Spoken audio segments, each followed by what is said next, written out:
خوف سے اس کا جسم کانپ رہا تھا، وہ تھا ولید بن مغیرہ۔ لرزتے ہاتھوں سے اس نے کدال پکڑی اور ایک ستون ڈھا دیا۔ ہر طرف سناٹا چھایا ہوا تھا اور لوگ چپ چاپ کھڑے دیکھ رہے تھے۔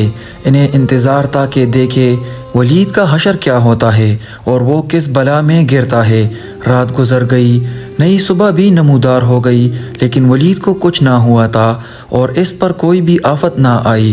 اب قریش کی ہمت بندی اور دل کو اطمینان ہوا اور انہوں نے کعبہ کی عمارت ڈھانی شروع کر دی۔ ڈھانے میں سب نے حصہ لیا اور پتھروں کو ہٹانے میں بھی سب شریک رہے۔ ڈھاتے ڈھاتے وہ ایک سبز چٹان پر پہنچ گئے۔ اس پر بھی کدالیں ماری، مگر کدالیں چٹک چٹک گئیں اور چٹان جوں کی توں رہی۔ پھر وہی نئی عمارت کی بنیاد بنی۔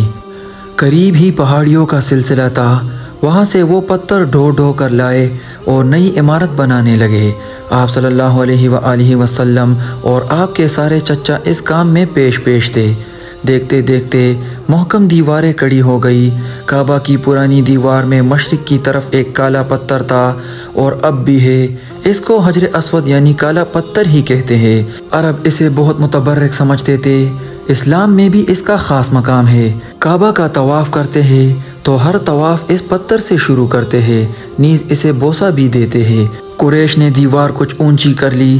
اب حجر اسود رکھنے کا وقت آیا تو سوال پیدا ہوا کہ یہ شرف کس کے حصے میں آئے، کون اسے اس کی جگہ پر رکھے۔ کوئی قبیلہ بھی اس شرف سے محرومی پر تیار نہ تھا۔ ہر ایک یہ سعادت خود حاصل کرنا چاہتا تھا اور دوسرے کے مقابلے میں اپنے کو زیادہ حقدار سمجھتا تھا۔ چنانچہ ایک ہنگامہ اٹھ کھڑا ہوا، لوگوں میں نوک جھوک ہوتی رہی، اختلاف بڑھتا گیا اور حالات بگڑتے گئے۔ وہ دل جو اب تک جڑے ہوئے تھے اور اللہ کے گھر کے نام پر شیر و شکر ہو گئے تھے، پھٹنا شروع ہو گئے اور ان میں نفرت و عداوت کی آگ سلگنے لگی۔ 5 راتیں گزر گئی اور ہنگامہ برپا رہا، نہ کوئی بات طے ہوتی اور نہ کسی رائے پر اتفاق ہوتا۔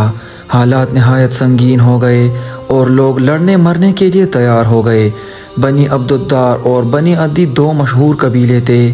انہوں نے آپس میں گٹھ جوڑ لیا اور دونوں نے عہد کیا کہ یہ شرف کسی حال میں ہاتھ سے نہ جانے دیں گے، کسی اور قبیلے کو اس کے قریب نہیں بٹکنے دیں گے۔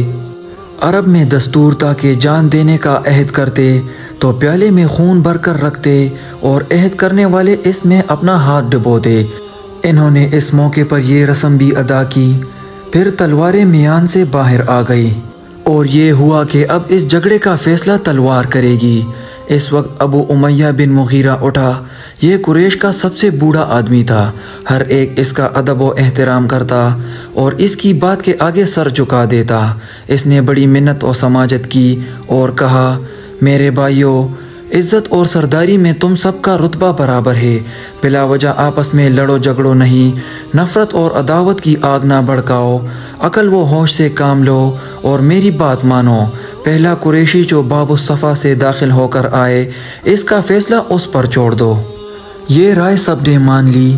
کعبہ کے گرد حرم شریف کی 4 دیواری ہے۔ اس کے دیواروں میں سے ایک کا نام باب الصفا ہے کیونکہ یہ صفا پہاڑ کی طرف پڑتا ہے۔ سب نے نگاہیں باب الصفا پر گاڑ دی اور انتظار کرنے لگے کہ دیکھے ان کی قسمت کا فیصلہ کس کے ہاتھ میں جاتا ہے اور وہ کس طرح اس گتی کو سلجھاتا ہے۔ رب کا کرشمہ دیکھو، تھوڑی ہی دیر بعد ایک خوبصورت جوان باب الصفا سے نمودار ہوتا ہے۔ وہ تیزی سے چلا آ رہا ہے۔ دیکھتے ہی سب چیخ پڑتے ہیں، امین امین، محمد امین کا فیصلہ تسلیم۔ کتنا اعتماد تھا قوم کو اس جوان پر۔ پوری قوم میں کوئی نہیں جسے اس کی دیانتداری میں شبہ ہو، کوئی نہیں جسے اس کا فیصلہ ماننے میں تامل ہو۔ دیکھنا ہے آج اس نازک موقع پر وہ کیا کردار پیش کرتا ہے۔ لوگ بے تابی سے آگے بڑھے اور آپ صلی اللہ علیہ وآلہ وسلم سے فیصلہ چاہا۔ آپ صلی اللہ علیہ وآلہ وسلم نے فرمایا، ایک کپڑا لاؤ۔ کپڑا آیا تو آپ نے اسے پھیلا دیا، پھر حجر اسود اٹھایا اور اس پر رکھ دیا۔ پھر فرمایا، ہر قبیلے کا سردار ایک ایک کونا پکڑ لے اور سب مل کر اٹھائے۔ چنانچہ قبیلوں کے سردار آگے بڑھے، انہوں نے کپڑے کے کونے پکڑے اور جس جگہ پتھر لگانا تھا وہاں تک لے آئے۔ پھر آپ صلی اللہ علیہ وآلہ وسلم نے اسے خود اٹھایا اور اس کی جگہ رکھ دیا۔ لوگ خوشی سے اچھل پڑے اور ہر طرف مسرت و شادمانی کی لہر دوڑ گئی۔ کتنا پیچیدہ تھا یہ مسئلہ اور کتنی آسانی سے حل ہو گیا۔